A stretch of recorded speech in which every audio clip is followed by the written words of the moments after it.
যে কোম্পানিতে আমার কাজে দেওয়ার কথা ওই কোম্পানির কাজ আমি পাইনি যাইয়া। আমার বলছে এক কাজের কথা, আমি গেছি মূলত যে বলা হয়েছে যে আমার কনস্ট্রাকশনের এই কাজ, পাম্পের কাজের কথা বলা হয়েছে, কিন্তু আমি যাওয়ার পরে দিছে কনস্ট্রাকশনের কাজ। তো ওই সময় আমি কাজটা আর পাই নাই। তো যাওয়ার পরে ওরা জিজ্ঞাসা করার পরেও বলছে যে এই কাজ নাই।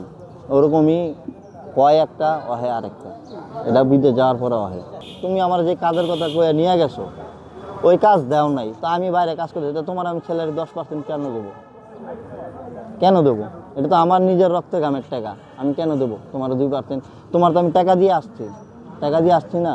তোমার লাগে আমার লাগে 2 বছরের কন্ট্রাক্ট হয়েছে না? হয়েছে তো, তারপরে তোমার আমি কেন টাকাটা দেবো? এটা যদি গভর্নমেন্ট লক্ষ্য করে যে মানুষ হয়রানি খালি বাংলাদেশে না, বিদেশের মাটি তো মানুষ হয়রানি হইতেছে। আমার কিন্তু বিদেশ কিন্তু প্রতিটা দিন কিনা। আমি যে এর আগের বার 4.5 লাখ টাকাটা গেছি, এই 4.5 লাখ টাকা কিন্তু আমি 2 বছর উঠাইতে পারিনি। 4.5 লাখ টাকা। কারণ যে কোম্পানির মাধ্যমে গেছি দেখা যায় যে 15 দিন কাজ আছে, বাকি 15 দিন কাজ নেই, কিন্তু ওই 15 দিনের টাকাটা আমার দেয়নি, কিন্তু আবার আমার তো টাকাও কাইটে রেখে দিছে। আমি গেছিলাম 2019 সালে, 19 নভেম্বরে গেছিলাম, 2019 সালে গেছিলাম।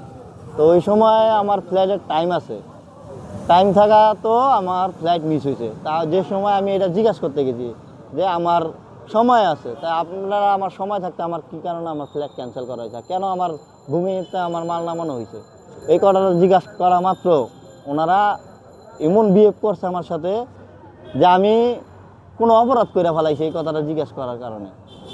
আপনি এখনও যায় দেখেন, একটা কথা জিজ্ঞেস করেন এয়ারপোর্টে যায় যে স্যার আমি এই জিনিসটা বুঝতেছেন, আমার বুঝা দেন, ওনারা যাতা ব্যবহার করে। এবার আমি যা দিয়ে যাব শুধু বাংলাদেশের খরচ, আর আপনার হচ্ছে গিয়া যে যেই এভরিথিং যা খরচ আছে, যে আমার মেডিকেল, তারপরে আমার অসুস্থতা, আমার ইন্স্যুরেন্স সব কোম্পানি বহন করবে।